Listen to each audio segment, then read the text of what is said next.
say my name, I won't be slinging responses. It's obvious I inspire most of my haters' content. Living rent-free in your brain, like your conscience. Don't compare me to cocaine to your nostrils. Believe me, all these faking trappers is fed by my own shit. Most of my favorite rappers is dead shit. Paying dues and getting busy while you doubt it, nigga. I came up from the broken city in my county, nigga. Where I'm stacking, no capping, it won't be safe soon. About that action, make 20 racks off a safe move.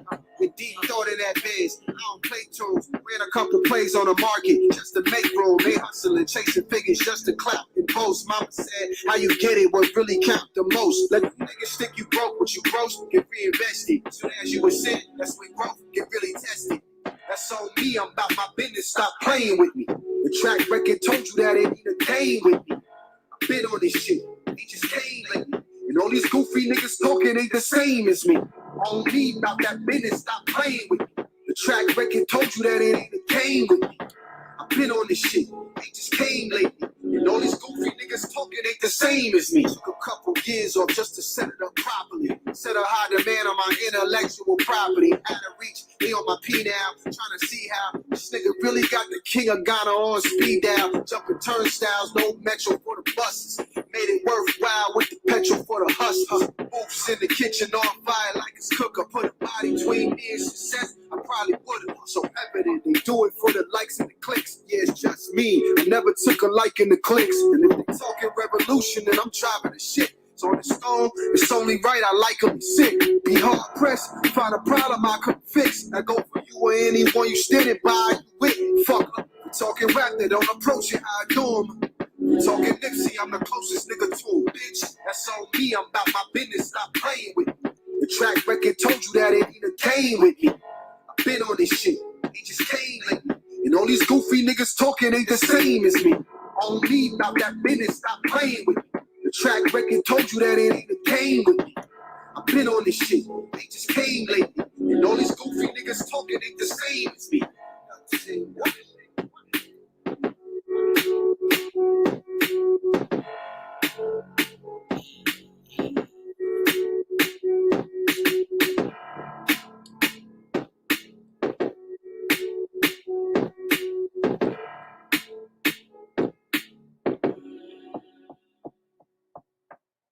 Hey, how are y'all doing this evening? No, this rising. This is Inspiration TTV's Manifesting Money Mondays, and I am your host, the Plum Queen. I'm excited because we have an awesome brother here named Eddie Colson. I have just met him, but this young brother is awesome. He's about to teach us about generational wealth, and you ain't got to be old to be up on this because this brother's on point. Say hey to him. First of all, I want to just say that was one of the dopest intros I've ever been a part of. That's dope. How you doing? How y'all doing, though? Plump Queen, I appreciate you for letting me come onto your platform. Much appreciated. I appreciate you too. And since you like that intro, that was my boy Jamar Milton. The song is called Market Cap. It's off his double LP, As Above, So Below. You should 1,000% go on and stream all of that. Definitely will. You gotta send me that. Send me that. Yeah, I'm gonna be blasting. We got you. Yeah. All streaming sites. Don't YouTube, Tidal, all that jazz. Whole album's fire. Dope. All right. Well, like I told you, bro, this is all about you. Okay, this is Manifesting Money Mondays, and you about to tell us how to do that. So tell us who you are, why generational wealth is important to you, and let's get it. Yeah, sure. So, my name's Eddie Colson. I've been investing in real estate for around 11 years. Started right out of high school. And what kind of started my journey is that, me and my stepfather was having a big argument, and he ended up kicking me out of my out of the home. And I went and was staying with my boxer trainer at the time at a house right next, like literally on the same exact property as the boxing gym. While I was there, I was reading books like Rich Dad, Poor Dad, and just trying to figure out like a place to stay as well as being able to secure income. And fell in love with the idea of real estate investing. Went to a few seminars. At the seminar, they wanted us to pay like 20 grand. I was making like 7,000 a year. So I didn't have the ability to pay that 20 grand to get a mentor at the end of that seminar that they tried to pitch us on. In fact, I had to borrow $300 just to go to the seminar because I was just so broke. So at the end, they taught us how to at least find a mentor. So I ended up finding a mentor. If you know, since I didn't go with them, interned at my mentor's office for around 8 months. At the end, he asked me if I wanted to stay and be his acquisition manager or go out and do my own thing. I said, bro, I'm gonna go out and do my own thing. Honestly, went out, did my own thing, started closing some deals. Made a goal to make $20,000 in a month. Eventually made that goal, but I was 19 at the time, so I splurged it all. I was going on dates, was doing everything, but you know, saving and doing all the things I needed to do. I didn't even like spend the 20 grand on anything specific like a car or anything. It just evaporated. So I ended up having a conversation with my mentor, and he told me, look, bro, you need to start buying rental properties. You need to start having cash flow. And so now, you know, I ended up learning about ways to buy properties, no money down, because I didn't have money at the time because I spent all that 20 grand. So, you know, understanding that cash flow is all about wealth.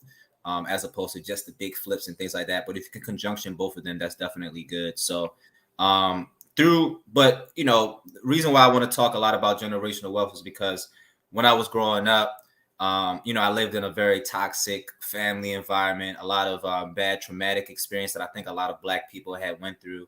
And I've researched and learned all about generational wealth, but specifically how to have like a billionaire family, a real big family, because what happened in my high school was I actually was dating a young lady who was a part of a big billionaire family. And I used to go to their family reunions and things like that. And I just watched. I just sat back and watched how they operated, how they moved. She was half Black, half white, but the family that she was you know, with was if I told you the name, you would know, you know, the name. It's a big, well prestigious, you know, family that got their money back in the day and like civil war type stuff. Old money, that old money, right? But the way they structure certain things is exactly how it was taught in the books. And you know, because of the things that I learned, I wanted to apply a lot of the things that I learned when it comes to generational wealth with the Black family and exactly what do we need, because at the end of the day, generational wealth is what we need in the Black community. This is a fact. And what I want to thank you for being so young and being on this, because seriously, I know you laughing and we was making fun of you just a little bit earlier. But you don't understand how powerful that is for you to have been doing this. You're 29, right? You're 29. Yep, about to be 30 in like a month or two, January. I can't even be mad at you about spending that 20 grand. Like 19 years old, like I've never made that much money. Man, I got this little glare in my face. Let me just like turn a little bit, guys. Like, there you go. Well, Rod's trying to shine on you. It's all right. You don't need that, you know, that vitamin D. It's all good. It's all good. I'll deal with it. Okay, so define generational wealth, because you know we said what is generational wealth? So generational wealth, the thing that we got to understand about generational wealth is that the issue when somebody makes their money, right, in their generation, let's say you are the first generation to make a money, you know, you become a millionaire. What tends to happen is that that kid and that person have, they give that money to them. And then your kid's kid, that kid, the third generation, is usually the generation that squanders, that throws the money, pisses the money all away. And, you know, it's all gone. And that's the trend that we see with everybody. So oftentimes when people think about generational wealth, they think about just getting rich. They think about making a lot of money in their own lifetime. But the trend that you want to get past, the hurdle, is that third generation. Understood. Absolutely. I want my great grandkids to not have to worry about anything. Mm-hmm. We only think of ourselves. And that's a psychological thing. You know what I'm saying? With all we've been through, you know what I'm saying? As a people, where it's all about, you know what I'm saying, who has to get that crabs in the barrel, you know what I'm saying, attitude. We don't really think even about our kids. Yeah. Oh, that's Auntie? Yeah. You mind she put something in the microwave real quick? You gotta feed. Gotta eat. Okay, so you said that you got this mindset from a person that you dated. Mm-hmm. You was dating someone and you saw that their different lifestyle. So how do we bring that lifestyle to us? How do we convince us, you know what I'm saying, to follow this concept? There's a book that I think a lot of people should read. There's three books that really inspired a lot of these ideas. Okay, the first book is a book called Family Fortune. Family Fortune by Bill Bonner Sr. and Bill Bonner Jr. These are two Caucasian people that actually from Baltimore, and they actually were real estate investors, but they talk about the family structure when it comes to getting past that third generation, right? And they talk about it being intentional, something that's very intentional that you have to do. Um, it's funny because when you read a lot of pro-black books, right, the things that they always say is the conspiracy against the black family. As for instance, I agree. you have social security, you have food stamps, you have Section 8, and certain things that people rely on the government, and it makes them not rely on the black family, right? We always talk about what's the guy, I forget his name, J. Edgar Hoover.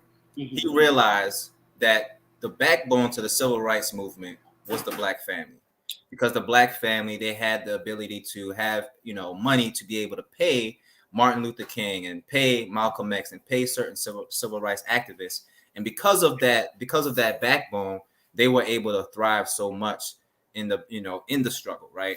That's facts. If you read a lot of the family fortune books, or a lot of the books about family, they believe that the conspiracy is against the American family, right? And they speak this, and it's the same points. If you really look at it, it's the same points. They say, look, you have Section 8, you have Social Security, you have all these government assistance programs that makes it reliant on the government and not the family. It's very interesting, the different perspectives that they have, as even though they don't think from a perspective of race, they don't think from a perspective of that, but it's the same exact points. Yes. And I think it's very, very interesting. But one of the things that they really, really talk about, number one, the money side. I'm not going to say that it's not as it can be a little difficult, especially for Black people.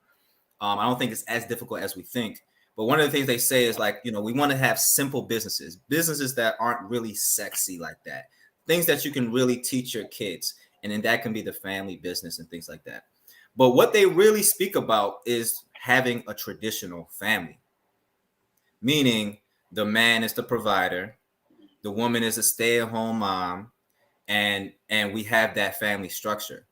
There's even a comparison that if you have two working families, right, like the power couple, Jay-Z and Beyonce, this is what most people want. They want this partnership type of marriage where I'm making six figures, you're making six figures, and we both come together and we combine our forces, and then now we're able to make a lot more money. Now that's good. And I'm not saying that logic isn't logical. But the issue with that is that is you got to ask yourself, what's the result that you're looking for? If you want a great lifestyle, that is a perfect marriage. If you want a great lifestyle, if that's your goal. But if your goal is generational wealth, it's not really the best lifestyle, because you have to ask yourself, who's watching the kids, who's teaching the kids, and how are you going to get past that third generation, right? That's right. So often, what's funny, I find that a lot of I went to a predominantly white Catholic school with rich kids, and rich Black kids as well. And I noticed something very interesting. I noticed that the kids from the hood that had mom and dad present, not where it was a broken family, but mom and dad present, but they were actually in the hood. They grew up to be very, very, like, morally good.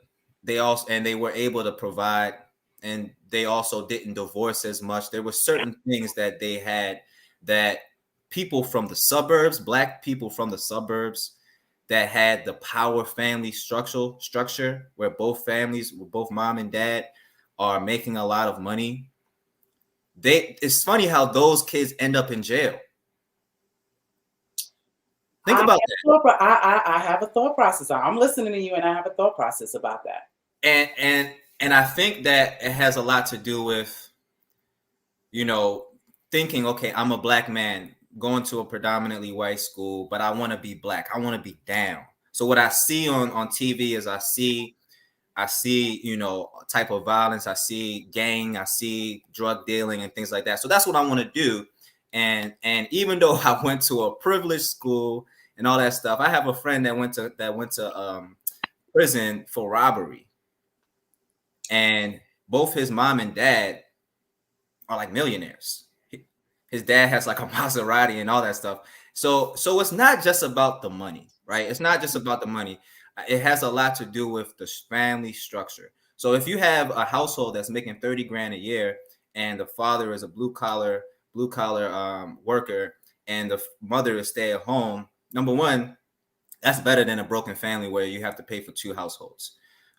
You know, but that is a more easier to go down for generational wealth as opposed to, you know, just this idea of this power couple. So I think we need to talk a little bit about that traditions, right? You know, so some of the things that we talk about, right? Number one, okay, let's talk about the money side real quick. The money side, the structure of how you can actually do this. One of the people that you want to look at and model after when it comes to structuring certain things is the Rothschilds, right? You know, if you look at business, the business that's always referenced is McDonald's. If you're talking about family wealth, and if you go to family offices and things like that, the things that they reference all the time is always the Rothschilds. What the Rothschilds did that was so genius is that, first off, they were really big into their religion, Judaism, right, which plays a big factor. The matriarchy was there, and they had an agreement on teaching the kids certain things. So the matriarchy, the mom, stayed home and taught certain things like being able to share, and family oriented things and working with family. Nepotism, right? Nepotism, which is like a dirty word for a lot of Caucasian people. However, I don't think we have the privilege to not do nepotism. You know, nepotism is hiring another family member. So those type of things. So you have what they did was they had 4 sons. They all had different businesses that they all tried, and they went to different parts of the world and they tried it, and eventually they settled on one business. But what they did that was really, really genius, they had a trust. They had a family trust, right? You have a family trust, and a trust. Yeah, a trust is basically like an LLC. It's an entity, and it can own real estate, it can own stocks, it can own different things. But you're not taking that money and just giving it to the kids. What the kids do is they borrow money from the trust. They borrow money. So they borrow money to go to school from the trust. They borrow money to start a business from the trust. And there's certain bylaws, just like the Constitution, right? You have certain bylaws, and you are the founding father, right? And you create the bylaws for this trust, and everybody has to go by the rules of those bylaws. So whenever they want money or need money, they actually go to this trust, this board of advisors, and they check off and say yes, yay, yes, no, maybe on certain things. And they say, yes, you're approved for this loan to go to school or to do certain things like that. Now, once this trust is making money, that trust can now pay for things like family reunions, which is something that we need to have. It's very important because it creates the morale. It's kind of like, think about your business, think about your family as a business. What do a lot of times business do to keep the morale up and have everybody motivated? They go on business trips, business picnics, you know, trust exercises and things like that. But that's basically family reunions, right? So you have family reunions, Sunday dinners. When's the last time you had a Sunday dinner with a family member? And that's something that the matriarchies had. But I think oftentimes a lot of our Black women, they're so focused on making money and being boss that they're not really thinking about what we really need, which is to be able to still talk to one another and have conversations. A lot of families are broken up, not just because of issues with mom and dad, but just because there's no family dinners anymore, right? Every night, have a family dinner and have conversations and talk about certain things. These are things that you need to have. But social media and phones kind of messed that up a bit as well. Like, you know, the father normally used to go out and work before there were phones, and they would be gone for like 12 hours. So when he came home, he could talk to his wife and his children about his day and vice versa. Whereas, we could text each other every 5 minutes if you want to. So by the time you get home, there's nothing really to talk about. And then we also kids on their iPads and on YouTube. So they're kind of stuck on a device instead of let's sit at the table and have dinner and talk about your day. You know what I'm saying? What you got going on. I mean, that could play a factor. I kind of don't want to use that as a scapegoat, because I think if we are intentional and if we as the parents set precedents and set certain intentions for us to just have a family dinner, I think everybody will fall in line, especially if it's a habit, and we start early and that's what we do.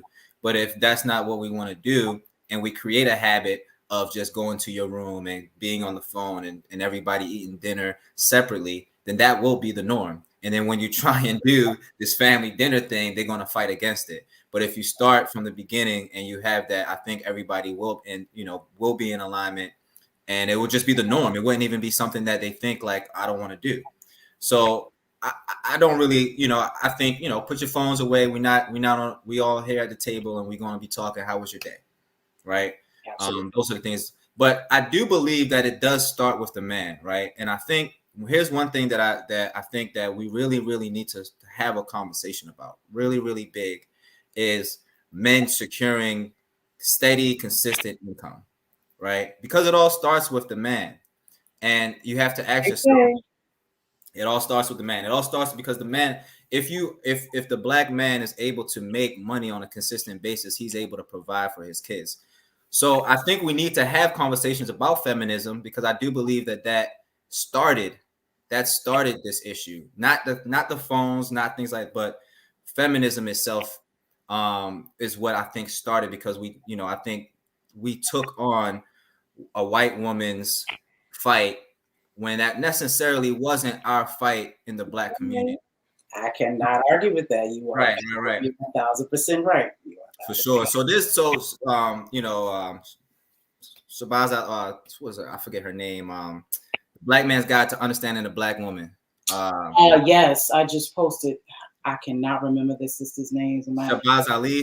Yes, I just posted something on my stories with her name on it. Please say it. That's a very important book. There's another book that I think that other people should read, is The Conspiracy Against Young Black Boys.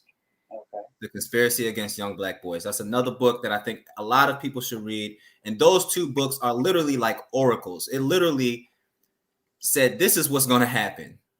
And we are literally living in the time of what they predicted. They predicted that we're going to have broken families. They predicted that, men aren't going to make a certain amount of money. One thing that I think was interesting in The Conspiracy Against Young Black Boys, the author talked about redefining manhood. Redefining manhood. So if the man is having a problem making money, if the man is having a problem getting a job and things like that, and we can't expect every single man to be an entrepreneur, but I do think that we can start at least buying real estate, but I'm going to talk about that a little bit later. But The Conspiracy Against Young Black Boys, he talks about redefining manhood. If the woman is out there making money, then the man is at home cooking, cleaning, and doing certain things like that. Logically, I think that makes a lot of sense. I think the only difference is that it goes against our nature. I do believe that women are hypergamous, right? If you know what hypergamy means, is that they date up economically. They want a man that's able to provide, that they can survive with, that is able to protect their children. And if they are doing a masculine role, then now that, we're switching roles. However, if we understand our situation and we look in the past, we have noticed, I've noticed that women were a little bit more, they were open to the idea of holding their husband down, holding their man down until he got his ish together, right? And I think now we have this thing. I'm not into that struggle love that I hear women say. I don't want no struggle love and things like that.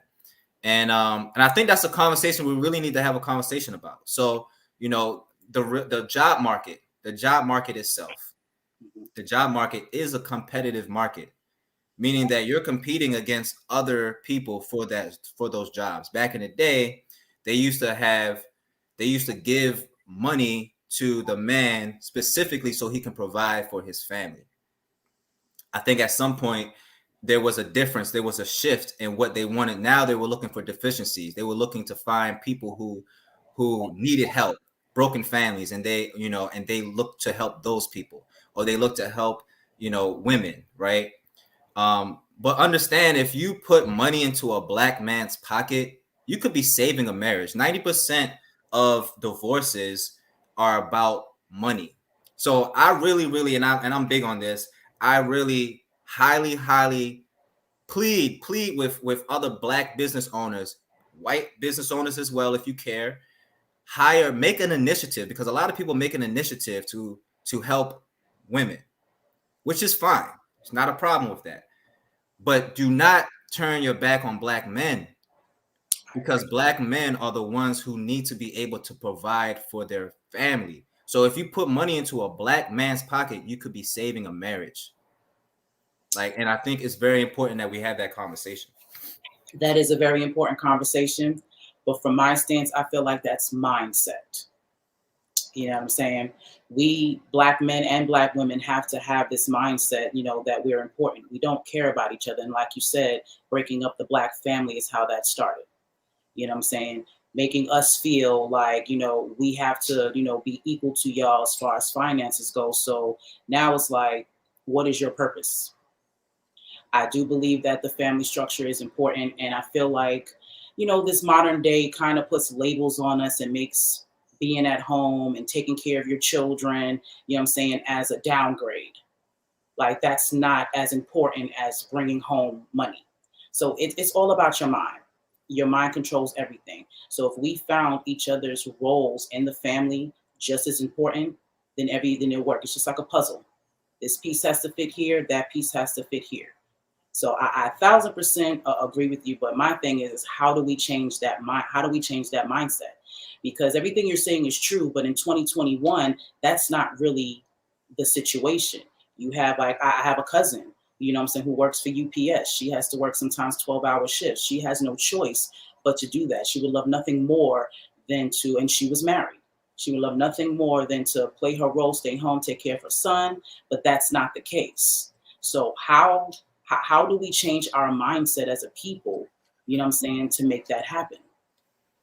Well, I think WWW is just working with the willing, number one, right? We have to understand that we're in a war. I like that. Yeah, we're in a war, and you know it's a chess game, and we do have pawns that will be sacrificed. Unfortunately, I live by this. I live by this rule of I don't look at the world the way I wish it to be. I look at the world the way it is, and I think it's very important that you do that. Because I think oftentimes if we get caught in our feelings, if we get caught in certain things, then we might push against reality. We might push against certain things. So the reality is that everybody's not going to agree. Everybody's not going to come along. There's going to be a lot of people that are just saying, I see that traditional family is working. I see that traditional family is the way to generational wealth, but I don't want that. There's a lot of people that just don't want that. They may just want lifestyle. They may not care about being pro-black, things like that. But I think number one, you need to focus on your own family.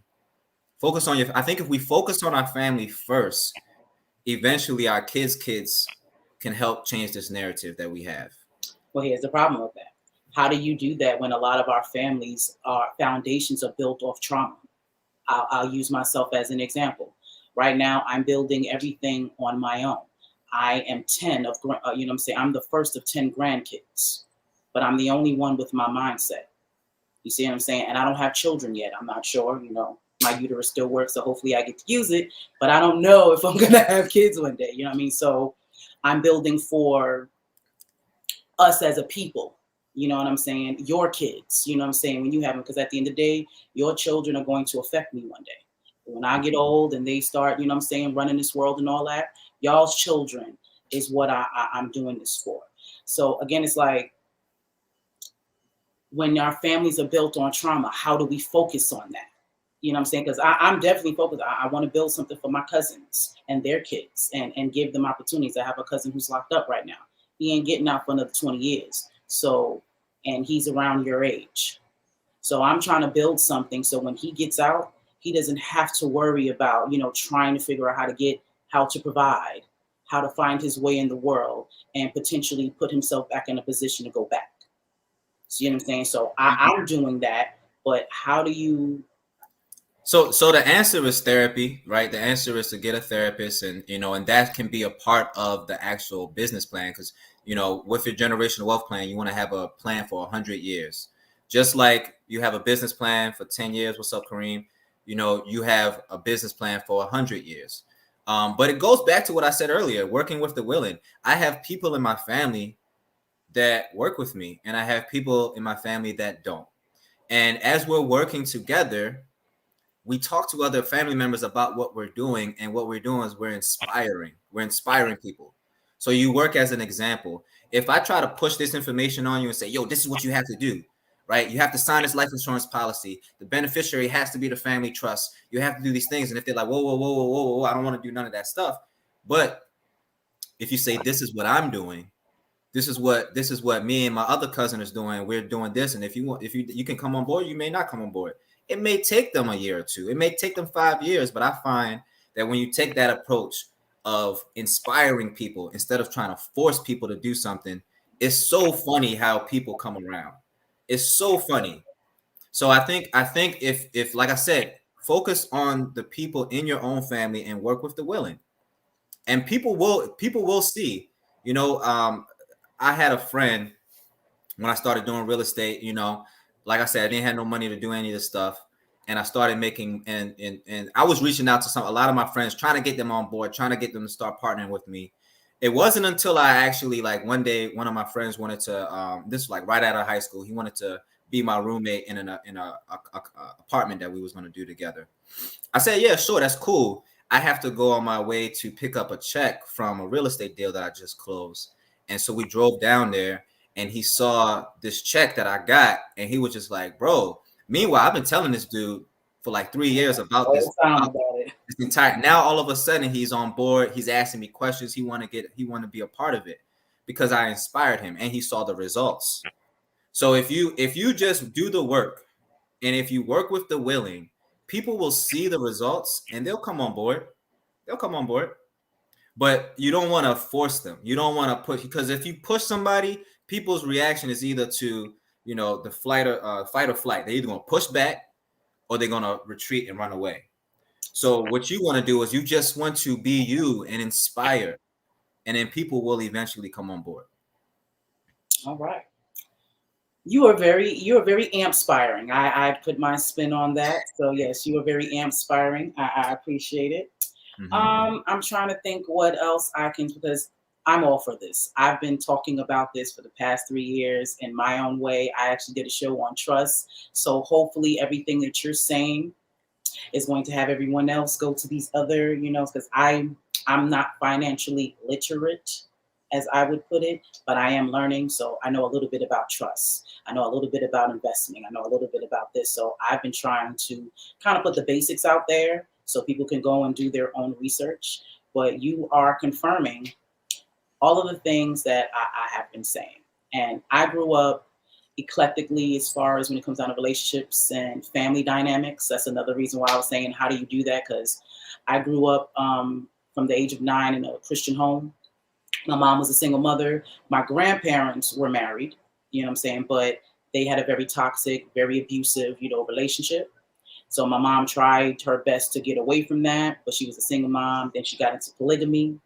So I've dealt with that dynamics of having more than one wife, a lot of children, and like you said, man has to provide and all those things, regardless of the dynamics. You know what I'm saying? That is the thought process, that the man is supposed to provide, the woman is supposed to take care of the children, and that's really how the structure is supposed to be. And would be cool and all, but again, it's mindset and how you go, about doing things. For sure. And, you know what I mean? So I feel like we have to have a more thought process of the whole, because most people think about themselves when they're thinking about getting to the bag.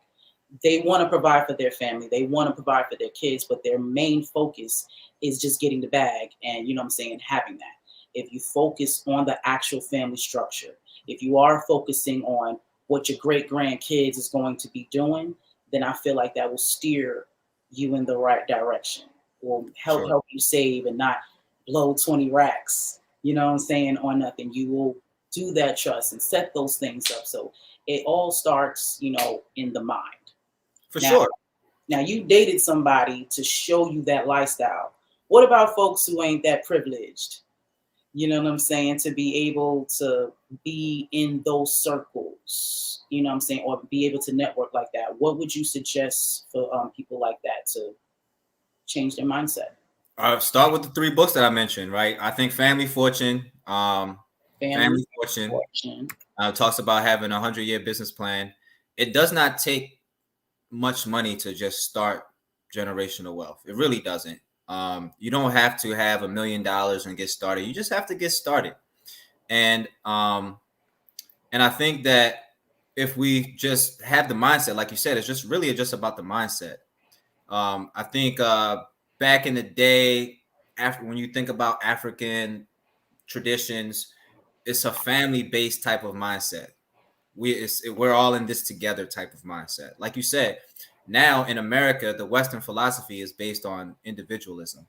So definitely changing that mindset. And I think, like what you said, as far as the mindset, it goes back to the reason why the trend is on that 3rd generation, it always gets squandered, because those kids end up being very privileged and entitled and think that everything is owed to them, and then they're not able to make money. So we need to be able to teach those kids certain things. But I think that when it comes to like finding the right man and finding the right woman, I think we gotta like define what's the right man and what's the right woman and things like that. And I think what women need to try and look for in a man, this is from a man's perspective, is that they need to look for good, strong men. And I think oftentimes we look at, because of the idea of toxic masculinity and feminism, we look at strong men as bad men, and we look at weak men as good men. I agree. There was a analogy that I came up and I was speaking to somebody with, and it some people didn't really like the analogy because they felt like it was triggering. Might be a little triggering for women, but I felt like it was something that we need to actually talk about, because it's one of those things that is reality. Once again, like, look at the way the world is, not the way you wish it to be, right? So I'm about to say this, and I don't want nobody to be offended, but I need you to just really feel me and understand what I'm saying. Okay? Speak it So true. you got vision. disclaimer. We got four types of men out there, right? You got strong men, weak men, good men, bad men, right?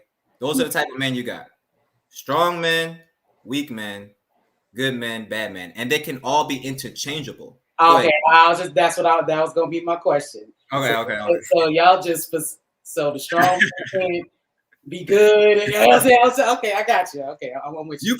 You can be like a bad strong man. You can. Right? You can be a bad, you can be a good weak man, right?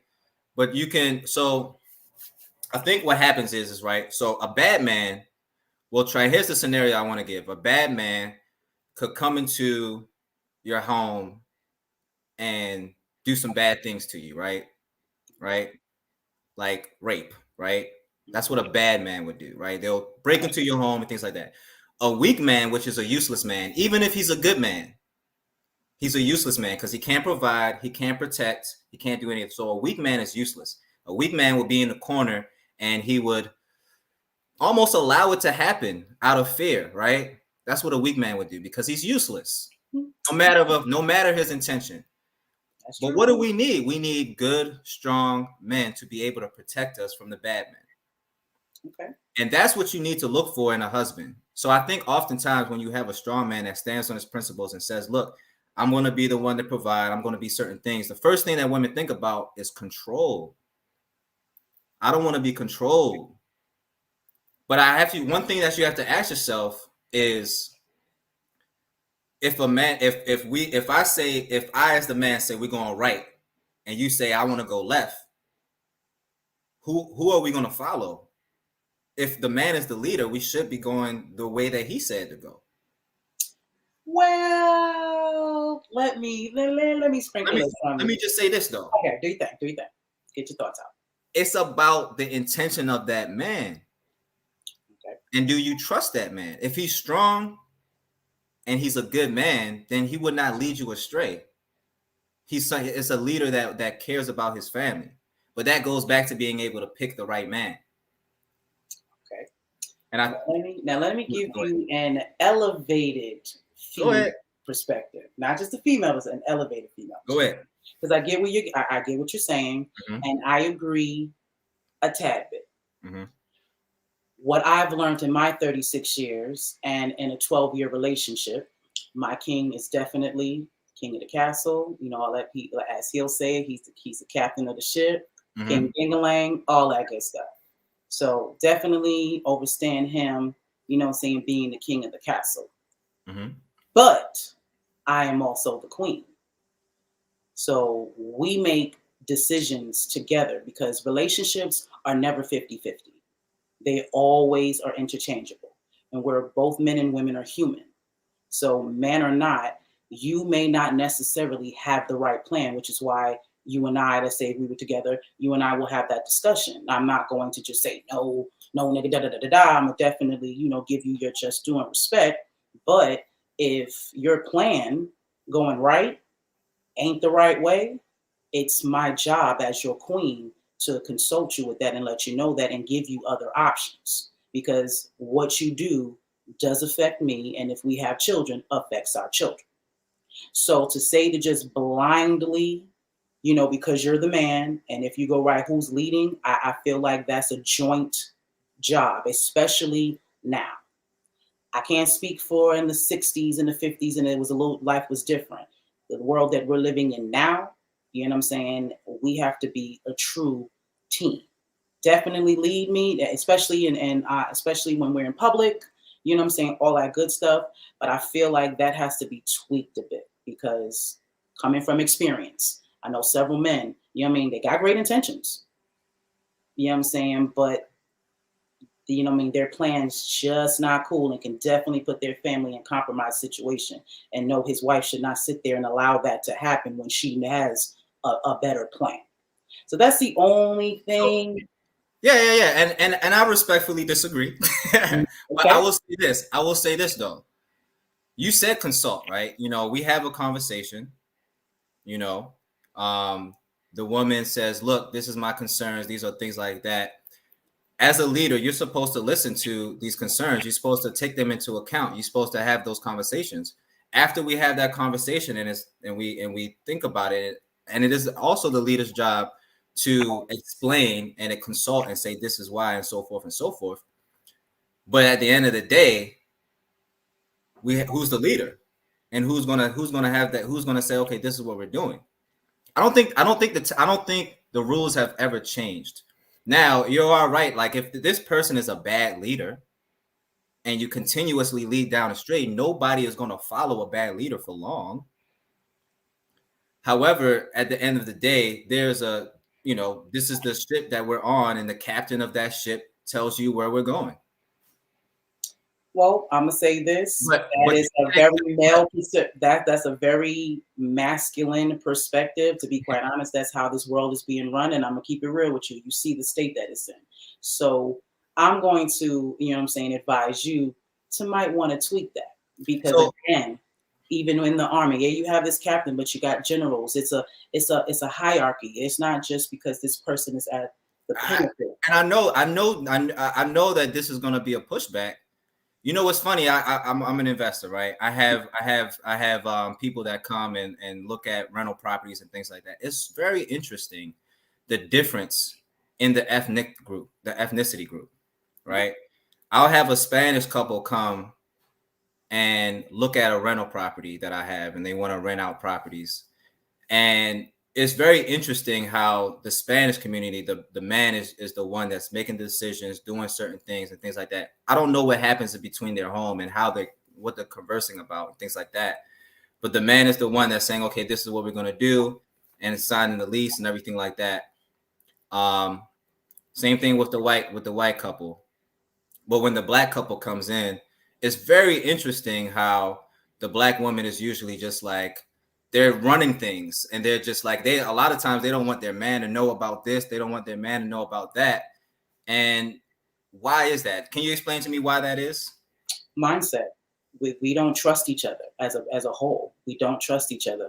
We don't trust you guys to provide because there is a majority of y'all, a good percentage of y'all who don't. So for our own survival, we feel like we have to dot all those I's and cross all those T's based off of a lot of people's experiences. And I'm gonna say this too.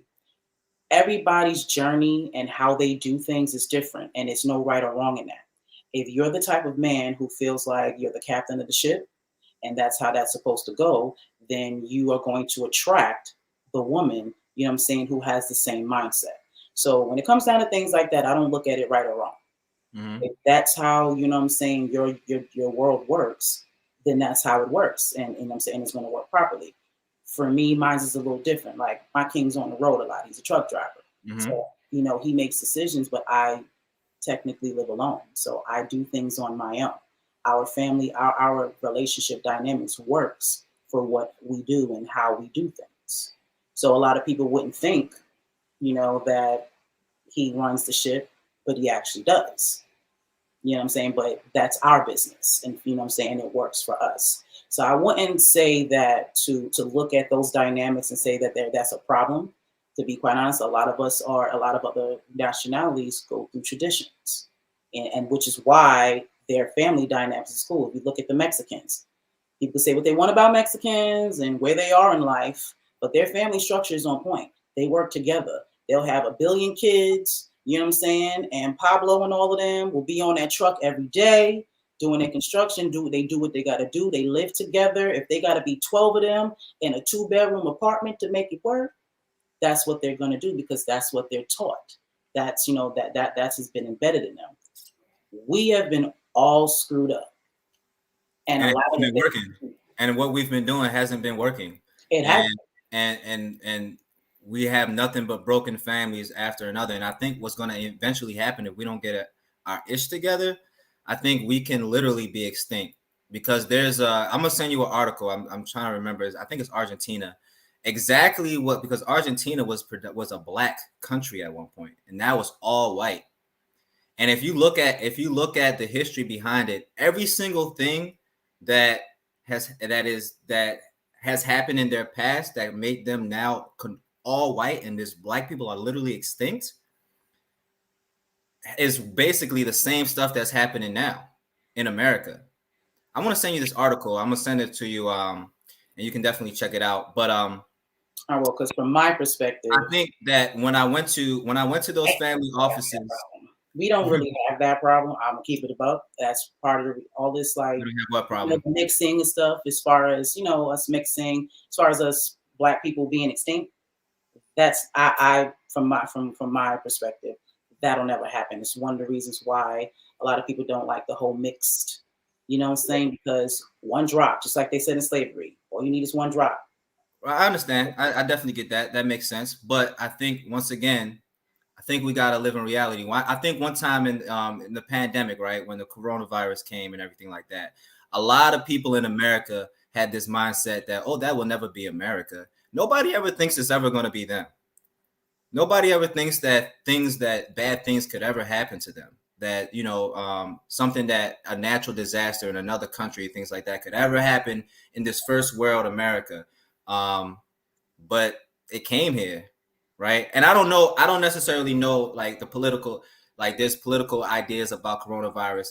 It's just an example, right? There's an example of everybody always thinks that nothing bad, like anything that happened bad in history, that could never happen to us. I highly disagree with that. I highly disagree with that too. I feel that's dumb. But I will say this. When I go, you know, and just take the information how you want to take it, right? When I go to these events and I spent tens of thousands of dollars to go to events, specifically talking about generational wealth, nothing but white people in the audience, nothing but, you know, other ethnicities, hardly any black people. The main thing that they talk about is what we're talking about now, is the family structure, and being able to get past that hump of that third generation. They're not talking about what to invest in. They're not talking about stocks. They're talking about the family structure. So I do think that, okay, are you able to build generational wealth? Having a broken family, having a partnership, having, two working parent households. I think yes, but I think that you're working up a hill, right? You want to go through the path of least resistance. If you want to do what's for sure to get down the results that's been studied, these people have been studying these things for decades. They have 100-year plans and the past and now is no different. It's no different. It's the same things that we're going through. It's the same, like, because we're humans. Nothing is new under the sun, and history keeps on repeating itself. Yes, it does. So we cannot sit here and say that, oh, that may be how it went down in the past and it could have worked back then. No, that's how it works with humans because we're human beings. Now, I believe that if a woman is with a strong, good man, and he has proven that his ideas and certain things that he is successful, that his decisions will be good for the family, I don't think women will have a problem with it.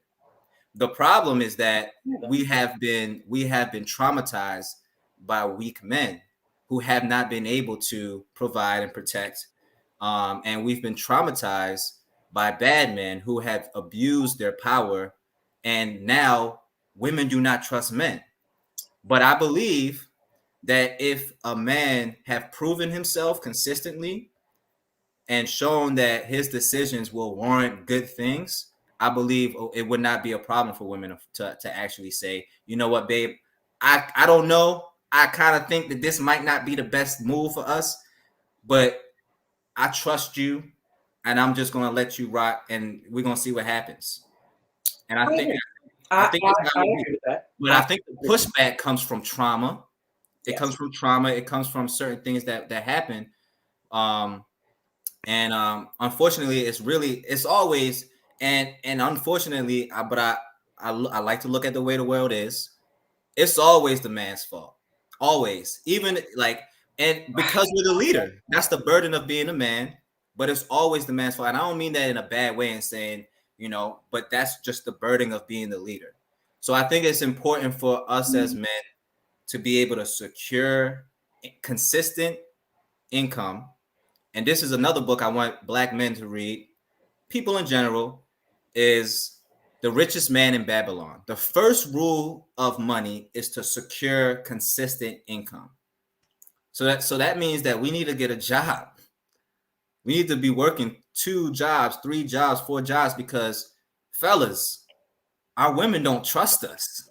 So we have to be able to prove ourselves to be able to say that we are competent enough to lead. And if we start there, with the Black man, I think eventually, we can start helping this family structure. But it's also mindset, and we also have to work together. Well, I agree with you. I just feel that there needs to be a step before that. It's the mindset. Everything you're saying makes 1,000%, but if your mind is not there, that absolutely means nothing. You see what I'm saying? So, like you said, those traumas that we went through. So, you say if a woman needs to pick the right man, you use the words good and bad. Those are the things that I got issues, because you can go deep with that. What is a good man? What is a bad man? Those definitions are subjective. It depends on how you see that. Because you have people who think that just because a man provides, but they beat it, but they're abusive. You know what I'm saying? They still look at them as a good man because I want for nothing. I'm fed. I'm clothed. You know what I'm saying? I have this. I have that. In their mind, you know what I'm saying? They're a good man. So it's all about how you think about it. And I feel like women don't need to choose a good man. A woman needs to be her best self and attract the best man for her. And I feel like vice versa as well with men. You're going to attract who you are. So if you're a good individual, if you're a good person, if you're a responsible person, you know what I'm saying? If you're focusing on the lifestyle that you want, if you're in the environment that you want to be in, you're going to attract that woman that's going to be whatever it is that you need her to be, whether it be if it be submissive, because there are some men, you may call them weak, but there are some men who are actually on the opposite. They you know what I'm saying, they may not, they're good people, but they don't have that you know what I'm saying, they don't have, for whatever reason, but then they attract a woman who does. So we may see that as a problem. What was I watching? I was watching a TV show, one of these, I want to say Master Chef. And one of the gentlemen, he's an older guy, he worked for years, but he met a woman. She had 3 kids. He had 3 kids. They decided to be blended. And she wanted to work. She wanted to get into real estate. It was her dream. So he said, cool, you do your real estate thing. I'll watch the kids. So he cooked, watched the kids, did all of the womanly things. And he definitely got played on the show. People was coming at him like he was a punk and all that. But his family structure worked. He worked the first 20 years of his life. His wife had a job or had a industry that was making way more money than he was, and she was happy doing it. So why not, I make sure teach my kids all the things that need to be taught.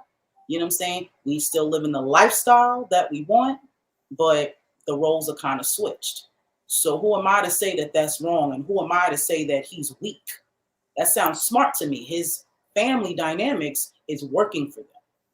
You see what I'm saying? Yeah, for sure. So, you made a few points, and I want to get to them. So, as far as like when it comes to good or bad, I think it's very easy to understand what that means. I think it's based on integrity.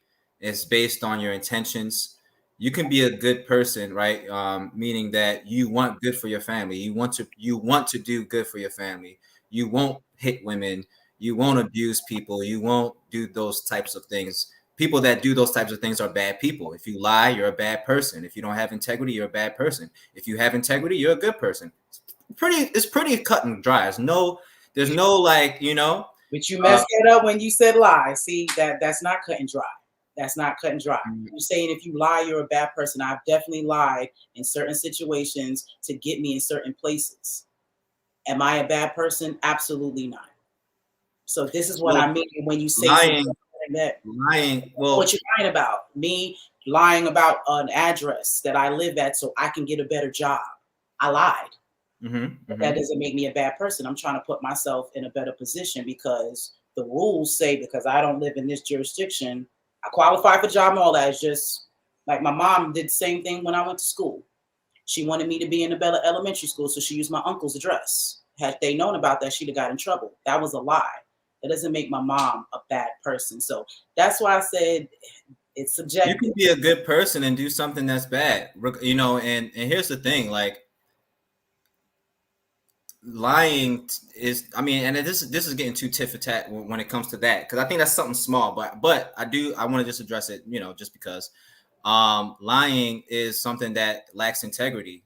Doesn't mean that you could be a strong person and have a weak moment, but at the end of the day, that moment was weak, point blank, period. You can be, regardless if no matter what you really lie about, it lacks integrity, in my opinion. You could be doing whatever, you could be lying for a good reason. You could kill a man for good intentions. It's still a sin. It's still something that you shouldn't do. Depending on what your religion is and things like that.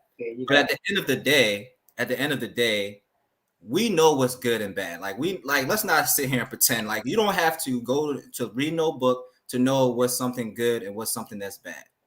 I don't believe that. So I think we can move past that. So when it comes to being strong can mean a variety of different things, though. It could be providing, it could be being able to protect, it could be certain things like that. Emotionally strong, do you just break down the minute somebody goes against something? Those are all strength habits, certain things, and weak is the opposite. It's very, very, I believe that is very, very cut and dry. There was a few other points that you mentioned. I forgot. Sorry, I'll be getting the flow. Yeah, it was like 4. I was trying I need to write down some of those points. Well, we can definitely do this again. I really love your mind and your perspective, so Yeah. we can do this as many times as we like. You can But rewatch it and get them points back.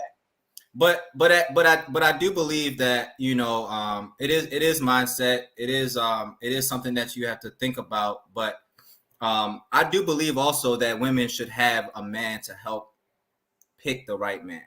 I Okay. can't remember. We said attraction. I don't believe we need to do things based on that. No, I highly disagree with that. I believe people attract bad things all the time, and I think that your feelings will lie to you. I think this is something I'll say all the time. Your feelings can be the devil. You know how you got the angel and you got the devil?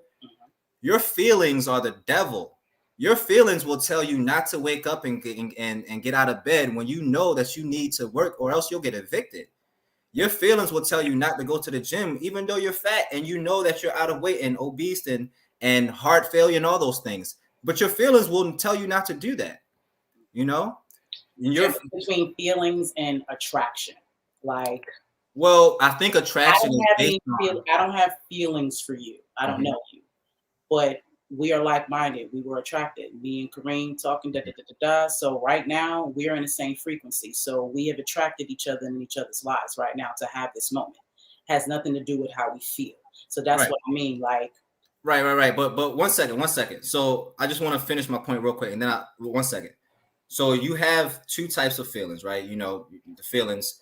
Oftentimes, I think like a daughter may bring a man to their parents and say, "Mom, I love him," you know, and their father and their mother is saying, "But he's not good for you.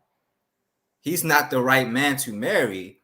But your feelings are telling them that I love him. And I think oftentimes the attraction and things like that is based on those types of, and that's what I mean. Like it's based on the feelings, right? Let me tell you as a woman,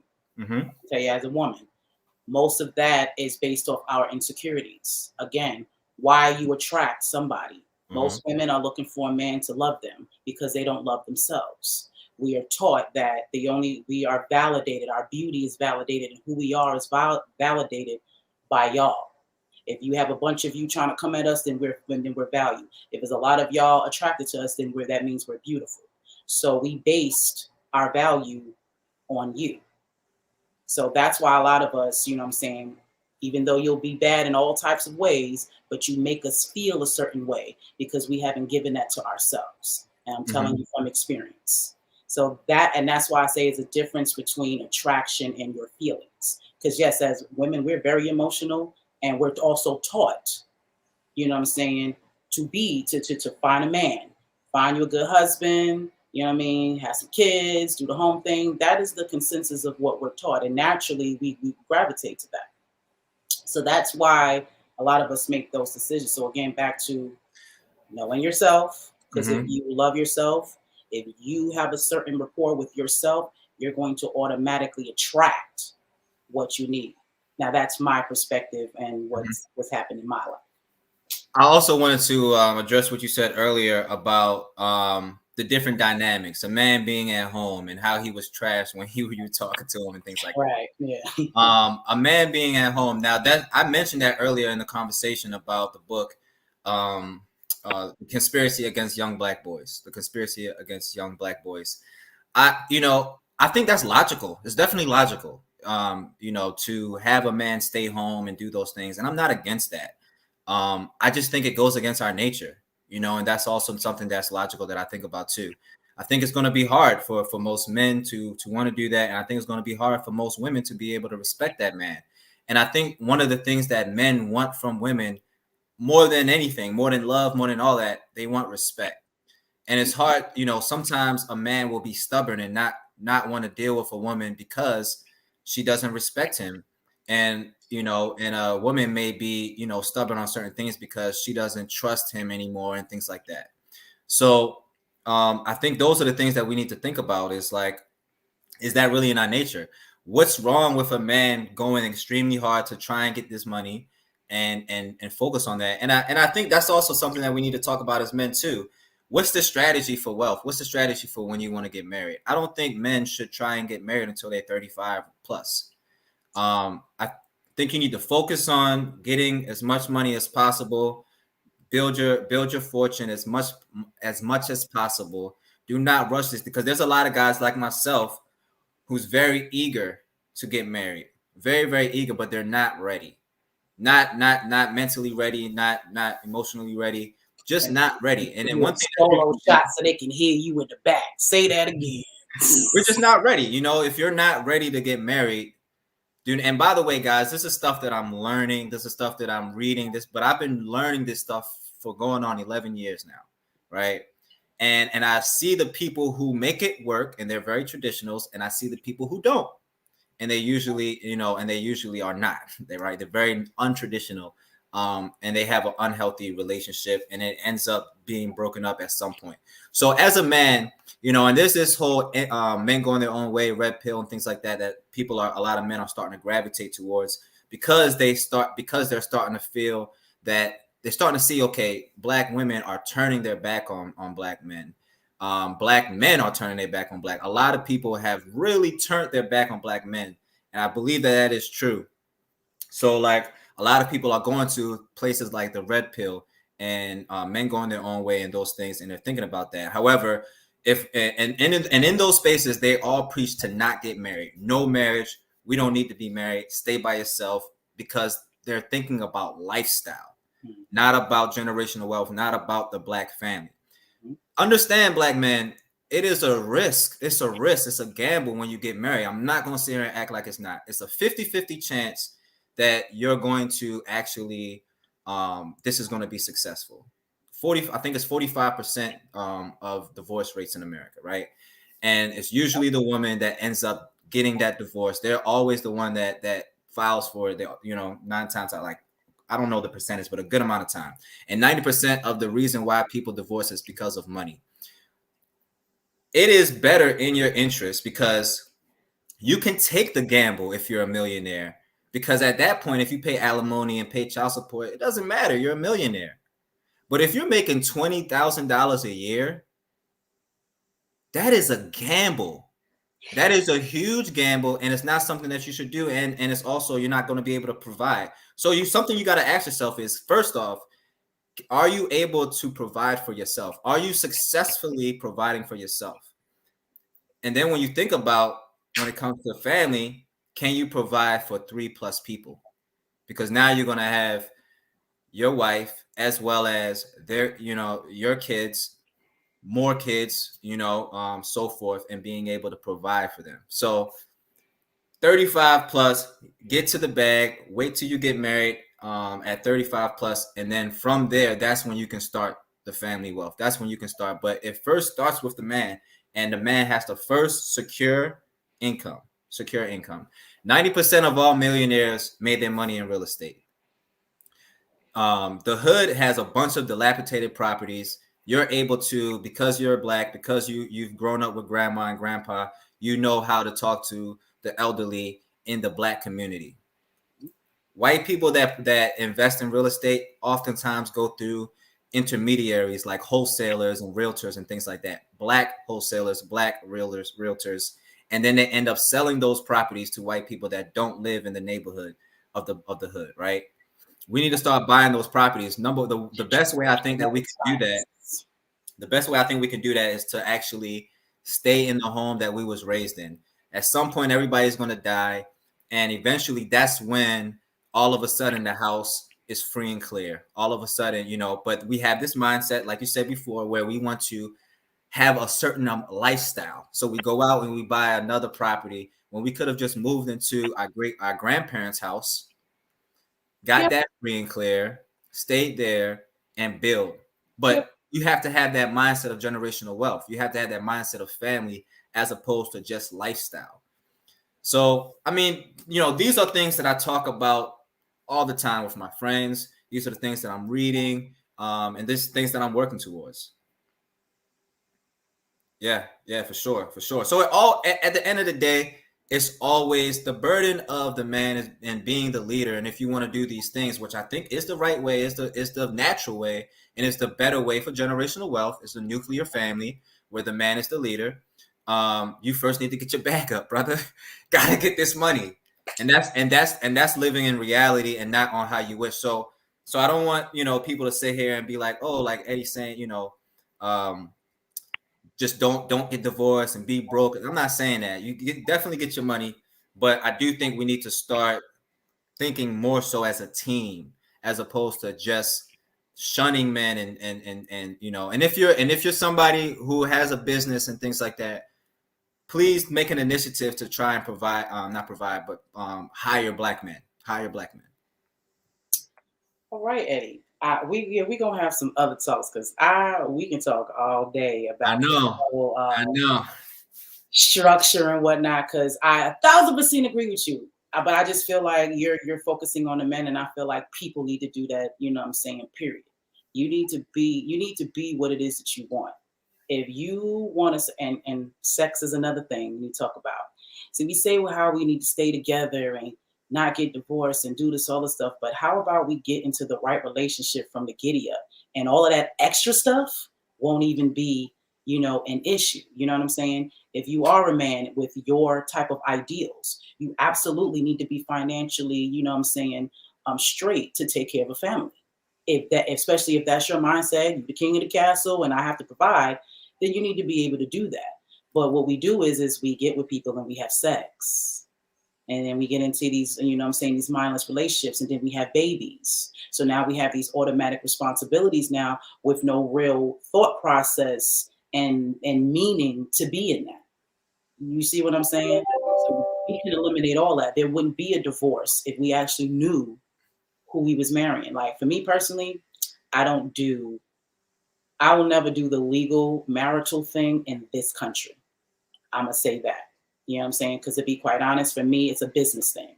It really has nothing to do with family dynamics. It doesn't have to do with feelings or any of that. It's if one of y'all are sick, the other one has the, has the choice to, make sure if they die or not, or however that works. And also when it comes down to your finances, somebody dies, the house, who gets this, who gets that. I feel like that's what that's really for. You mentioned trust earlier. That's how I'm gonna get me a trust. Have my man a bitch fishy, however that works out. I feel like that's better for me because when it comes down to relationships, nobody validates that but me. That's how I see things. Like I said, I still have different. I've been exposed to different types of relationships.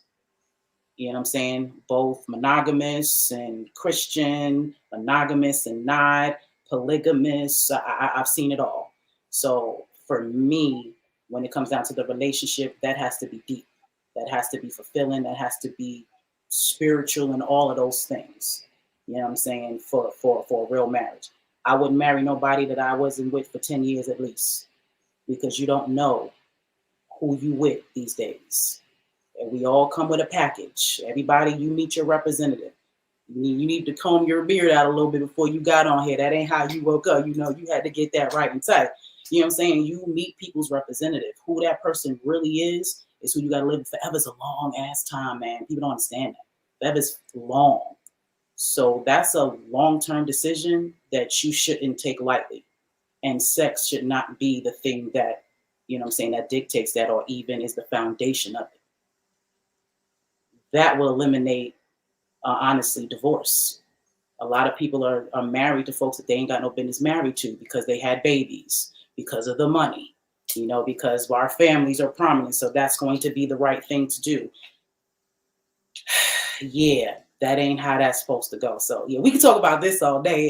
It's a lot, but I'm gonna let you go on about your day. You know what I'm saying? You got a little ching earlier. You know what I'm saying? You out there making that shmoney. So I want to stop you from doing that.